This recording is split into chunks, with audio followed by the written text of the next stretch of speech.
Welcome back to the Director's Garage. I am your resident idiot, Michael, where today it is a shootout.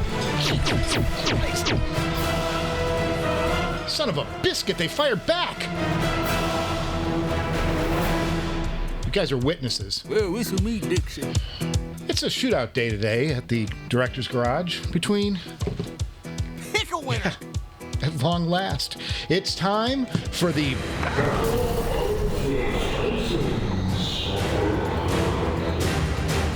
It never gets old. Yes, today is the day that the ZMF Verite goes head-to-head in an all-out cage match, grudge match brawl with the Focal Utopia. Focal Utopia. My goodness, look what we got here. We got ourselves a shootout. When did I go country? And it's fair to say that I have a personal vested interest in the outcome of this shootout because the losing headphone is getting listed. I'm going to put it up on eBay for auction, and I'm going to let one of them go because I can't keep $7,000 worth of over-ear open-back headphones sitting around the Director's Garage. It just doesn't make any sense. So we'll keep one in-house as the control or the champion that other headphones can go up against, and the other one is moving on to another owner. We're going to pay it forward or pay it sideways, whatever. Despite the fact that they are both open back designs, both have beryllium as one of the compounds in their makeup, both are dynamic drivers, and both are exceptionally expensive, these headphones aren't very much alike at all. And I'm going to show you as we go through this exactly how and why, and you can determine for yourself which you prefer. Awesome. Now I'm going to start with ergonomics and the Verite. What I do love about the Verite's ergonomics is it's an extremely light headphone. Compared to the Utopia, it probably weighs, I don't know, maybe a pound, half a pound more, but that's a lot when you're sitting with headphones on your head for a long time. I do say that these are more comfortable generally than the Utopia. That said, there are a couple of issues. I don't like that the ear cups sometimes come off a little bit too easily, and that is a little bit annoying because you just pull them out and they do come off. And then the other issue is general build quality. The paint on this is a little on the fragile side. I've already nicked it in one place, maybe two places, and it chips off pretty easily. And I'm like, there's something about this and the flexibility of this, and you see how that's kind of a little wonky, a little bit loosey-goosey. It just feels at some level like it's a collection of parts and not a complete headphone on some level. Does that make sense? Busted. Because in contrast, the Utopia is this modern design. It's got carbon fiber. Everything is just fit and finished and polished. Yes, it does the squeaky thing, but it is a more professional product, or a finished product maybe. So I do give the design part of the ergonomics to the Utopia. Thank you. But they do have a little more clamping pressure, so that's a negative to me. So in general, I'm going to give this round to the Verite for just pure comfort, although fit and finish has got to be the Utopia. Nice. Moving on, let's talk about power for a second. That's not something I generally would talk about, but it is something to note. And again, head pad came off again, just holding them. Youch. The power requirements for the Verite is higher than the power requirements for the Utopia. And I don't have the exact resistance figures here, but this requires about a quarter turn on the power to make the same volume level as the Utopia. So as far as efficiency, the Utopia is a more efficient headphone, easier to drive. And before we move on to the specific textures of the sound, let's talk about general sound impressions. And what I would say is this: the ZMF is a darker headphone. It's a more musical headphone. It is a more open, smoother, wider presentation. And for the Utopia, I would say it is a more full range sound. It is a more robust sound, a more engaging sound. and a more full-bodied sound. So let's move on and talk about some of the broader properties of these headphones, and I'm going to start with SoundStage. And this is where the ZMF really takes the lead. In SoundStage, this thing has a very, very wide open, ethereal soundstage. It seems like it just expands forever. And when I first put on the Utopia, I thought, wow, these sound like they're really wide. And I don't know, maybe I was on crack that day, but these don't sound quite that wide anymore in comparison. And somebody had pointed out to me in the comments on the Utopia soundcheck that they're not known to be a wide headphone. And sure enough, they were right. Comparatively anyway, once I put the two next to each other, there's no denying. The Verite has a much, much wider soundstage than the Utopia, because I always reserve the right to be wrong. What's the matter with you? True. But when we get into imaging, I put the Utopia ahead of the ZMF, and that's just, you know, from where in that 3D space the music comes at you, you know, where the different sources of sound come from. And maybe it's because that soundstage is narrower, it seems like it's more laser sharp focused on the Utopia. And I got to give that credit, because it is a spectacular effect when you have something going extreme right, extreme left, extreme right again.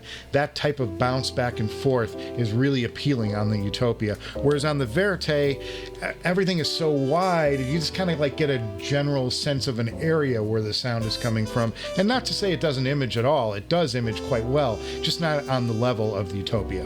And finally, let's talk dynamics. And again, this is where the Utopia really takes an edge on the ZMF. When you talk about the difference between the loudest point and the quietest point of the signature, the Utopia brings out many more surprises than the Verite. And again, part of that, it's that wide openness of the Verite that is attractive to many people. It just doesn't give you those moments of extreme loud punching through. I got a mosquito in here. Damn it. Maybe that's who fired on me. All right, we are getting down to the brass tacks now. Let's talk about sound structure. And I'm going to start with the bass. And as you know from the sound check, the bass on the Utopia is rock solid steady. It is deep, it is healthy, it is robust, it is full. It kicks the back of your head. It punches you every now and then. It will slug you. It will punch you. And I just love the bass on this headphone. And by contrast, and this is my biggest knock on the Verite, is that the punch and the slam in the bass, it's just not quite there. It's a very tight bass. It is a detailed bass, but in terms of quantity and slam, it falls for sure. It falls short for me. Now let's talk mids. And the mids on both of these headphones are exceptional. I find both recessed slightly, which is where my sound preference is. I find that neither get really shouty at all. I think that they are both spectacular headphones when it comes to mids. I have no problem with the mids on either headphone. So I will give that a 100% push. And that, of course, leaves only the upper frequencies to consider. And when you look at the upper frequencies, it is a tale of two trebles. The trouble with treble... Could you please? The treble on the ZMF Verite, it's a very clear headphone. And the treble does pop on this headphone. But it does feel to me like the ZMF plays it safe. And there's a place for that, because if there's a track that gets particularly bright and shouty, the ZMF will keep it well within the safe limits of annoying. And the Utopia is the exact opposite. The Utopia is right up on the edge of glare. And it can be too much on certain tracks, on certain notes. It will push over the edge, and I will get a little bit of that, ooh, you know, like just a little bit of a wince almost when it hits those notes. Now, why is that not a deal breaker? Get out. Because this headphone is pushing the edge of performance, it feels to me, every step of the way. It is trying to give you every ounce of clarity in the treble it can possibly muster. And what that does for the Utopia is it produces a wow effect. Sabe. There are tracks that you just stop and go, whoa, that was really cool. Cool. whereas the Verite, it's always just kind of more smooth. It's more smooth. They push smooth, and that's a great thing in a lot of cases, and we're going to talk about that now when we talk about specific music. And I'm going to start with Fleetwood Mac Rumors, and I know played. It's like the most played track, but it's a really good example for a sound check because certain tracks really favored different headphones, and I preferred different headphones depending on what the track was. So when we start with Secondhand News, there's a slap echo on the entire song, really, and particularly on the guitars and on the drums, that on the wide open nature of the ZMF Verite, I loved Secondhand News on this one.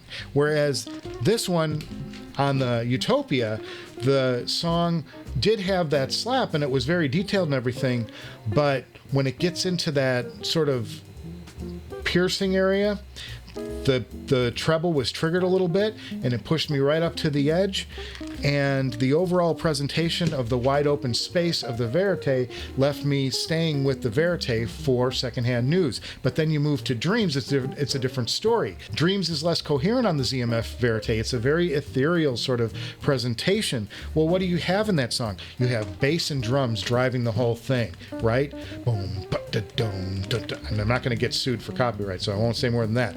But on this, it's a totally engaging sound, and you get pulled along by the headphone, and you're right in the middle of the music. It's a very engaging song. And then when we go to a song like The Chain, it's the exact same thing on the Utopia.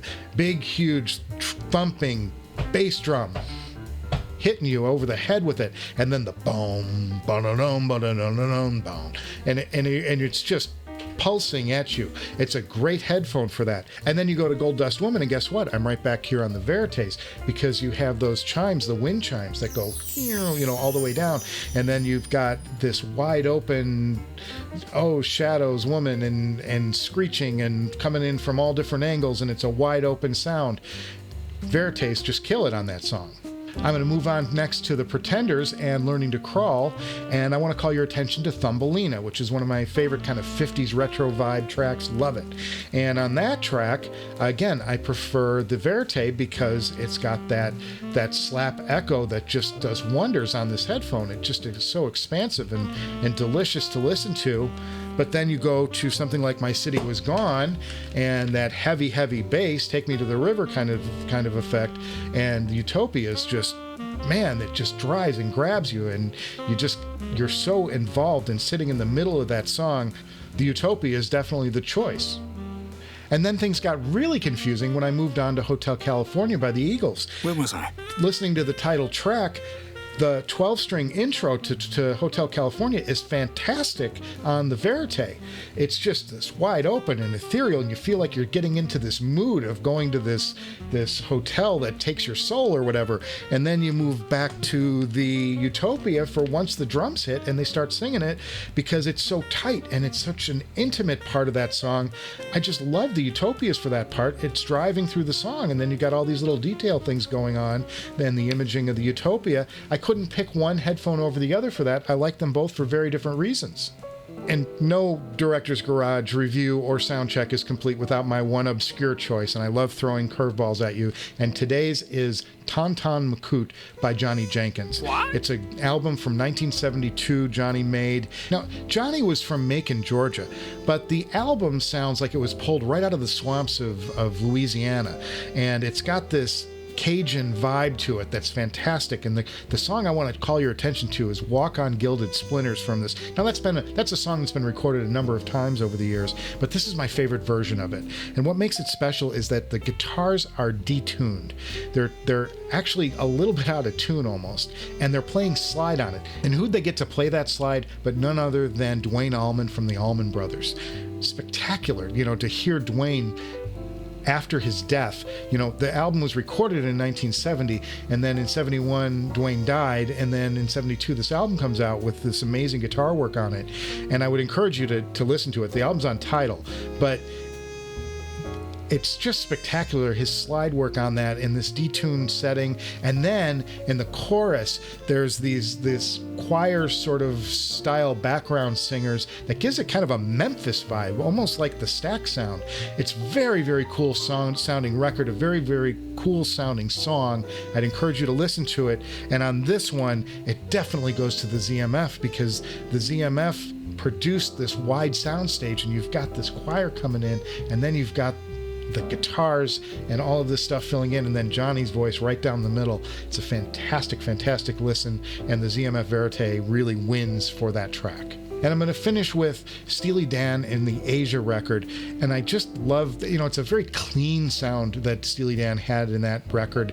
And the Utopia really does it justice in terms of keeping everything separated. But when it comes to the overall sound of that record, I prefer the ZMF Verite. And like I said, I think the ZMF Verite, as I said in the sound check, is a jazz-centric headphone. I think that it is an ideal headphone for listening to jazz, and it really shined with Asia. So now we're getting down to it, and I'm going to talk about what is great about these headphones, because we're putting two world-class headphones up against each other, and I don't want to discount either, because they're both special in very different ways. For an open back, the ZMF Verite gives you the most of what I would expect an open back to give me, which is a super, super wide soundscape for music to exist within. And on that note, there are a few headphones that will do what this does. It really is that HD800 sort of effect of a grand space that all of your music is happening within, and you're sort of a spectator to that.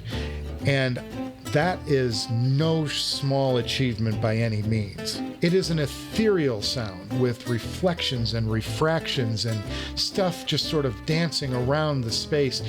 There's something really pleasing about this that cannot be denied. But if you want a headphone with impact and precision, that's where the Utopia really comes to the fore. This is an engaging sound. It drops you in the middle of the mix. It puts you in the music, and the music is almost a part of whatever you're doing because it's so immediate and impactful. Particularly like drums and bass and anything that goes thud or boom, this one will kick your ass. It will punch you and it will move you. And I love the emotional quality that the Utopia brings to the table. But here at the Director's Garage, we are all about choosing winners. And I will not shy away from that choice in this case. And for me, the laid-back nature of the ZMF brought it a little short of the Utopia. I like the way the Utopia kicks my butt, and for the money, I really just wanted a little more bottom and a little more involvement in what was going on in the sound. So I'm going to have to crown the winner of this shootout to the Utopia. And that hurts me because I have so much invested emotionally in this headphone, but it's not ultimately the headphone that I want it to be. And of course, the Utopia is not without flaws. It has that metallic shimmer, edge, blare, whatever you want to call it, where the treble rolls over into harshness. And it can do that once in a while. However, most of the time, the great majority of the time, it is inside of that threshold. And it feels like it's always trying to give you the absolute most clarity you can stand without falling into harshness. And I appreciate the bleeding edge on which this headphone dances. And then again, down low, the slam. After I heard the slam of this headphone, I just didn't want to take it off. So, as I said, this is going to be leaving the Director's Garage in the coming weeks so that we can make room for something else and maybe get our credit card bill under control. Now, coming up this week, I do have a What's in the Box plan, but it's not a headphone. Figure that one out. Hello. This is something I ordered 2 years ago that's finally getting delivered, long before I even thought of doing a YouTube channel. So that should be fascinating to get a first look at, and nobody has got this yet. And I'm still going to ask you to like and subscribe. I hate stressing that, but it is the future of this channel, and I need to get stuff in to Shootout with the Utopia now, because it's now the reigning champ at the Director's Garage for an over-ear headphone. So we've got that coming, and then I'm starting to think about what maybe in the in-ear we're going to do next. And then I will call your attention to the Director's Garage sale down below, and you will notice that the Unique Melody MEST is now listed. I'm going to sell off the MEST to bring in something else. I've gotten my use out of the MEST, and it's time to move it to another home. So if you would like a slight discount on that, the point of this Director's Garage sale is eventually to be able to drop the prices and pay it forward whatever the channel's making. As you know, the channel ain't making nothing right now. Bummer. Which is so stupid. Why am I doing this? I don't know. It's fun. We're having fun. That's what I keep telling myself. So I hope you enjoyed this epic Shootout. I did so much listening to come to the conclusions I drew between these two headphones. And as much as I appreciate everything about this headphone, I'm going to be sorry to see it go, but we have to move product and we have to keep things interesting here at the Director's Garage. So we'll be looking for what's next to stand up against the Focal Utopia, and I hope you'll be along for that ride. And I'm going to see you before you know it.